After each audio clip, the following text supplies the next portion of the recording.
Salut les amis, nous continuons à lire Le Petit Prince, chapitre 14. La cinquième planète était très curieuse. C'était la plus petite de toutes. Il avait là juste assez de place pour loger un réverbère et un allumeur de réverbère. Le petit prince ne parvenait pas à s'expliquer à quoi pouvait servir, quelque part dans le ciel, sur une planète sans maison ni population, un réverbère et un allumeur de réverbère. Cependant, il se dit en lui-même: peut-être bien que cet homme est absurde. Cependant, il est moins absurde que le roi, que le vanitieux, que le businessman et que le buveur. Au moins, son travail a-t-il un sens. Quand il allume son réverbère, c'est comme s'il faisait naître une étoile de plus, ou une fleur. Quand il éteint son réverbère, ça endort la fleur ou l'étoile. C'est une occupation très jolie. C'est véritablement utile puisque c'est joli. Lorsqu'il aborda la planète, il salua respectueusement l'allumeur. Bonjour, pourquoi viens-tu d'attendre ton réverbère? C'est la consigne, répondit l'allumeur. Bonjour. Qu'est-ce la consigne? C'est d'attendre mon réverbère. Bonsoir. Et il le ralluma. Mais pourquoi viens-tu de rallumer? C'est la consigne, répondit l'allumeur. Je ne comprends pas, dit le petit prince. Il n'y a rien à comprendre, dit l'allumeur. La consigne, c'est la consigne. Bonjour. Et il éteignit son réverbère. Puis il s'épongea le front avec un mouchoir à carreaux rouges. Je fais là un travail terrible.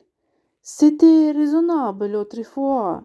J'éteignais le matin et j'allumais le soir. J'avais le reste du jour pour me reposer et le reste de la nuit pour dormir. Et depuis cette époque, la consigne a changé? La consigne n'a pas changé, dit l'allumeur. C'est bien là le drame.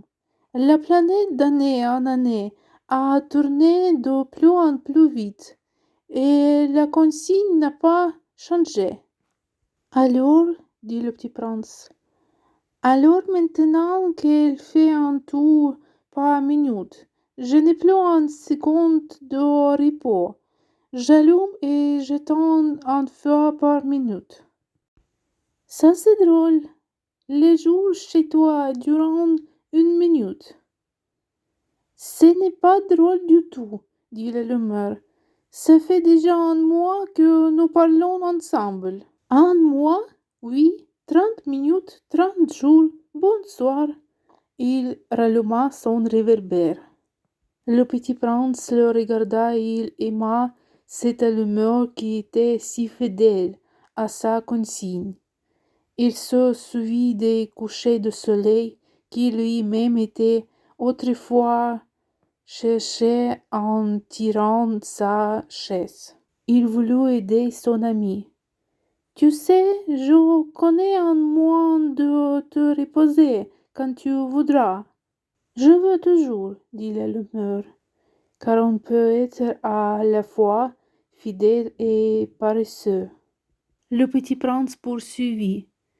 Ta planète est tellement petite que tu en fais le tour en 3 enjambées. Tu n'as qu'à marcher lentement pour rester toujours au soleil. Quand tu voudras te reposer, tu marcheras, et le jour durera aussi longtemps que tu voudras. Ça ne m'avance pas à grand-chose, dit l'allumeur. Ce que j'aime dans la vie, c'est dormir. Ce n'est pas de chance, dit le petit prince. Ce n'est pas de chance, dit l'allumeur. Bonjour. Et il éteignit son réverbère. Celui-là, se dit le petit prince, tandis qu'il poursuivait plus loin son voyage. Celui-là serait méprisé par tous les autres, par le roi, par le vanitieux, par le buveur, par le businessman. Cependant, c'est le seul qui ne me paraisse pas ridicule. C'est peut-être parce qu'il s'occupe d'autre chose que de soi-même.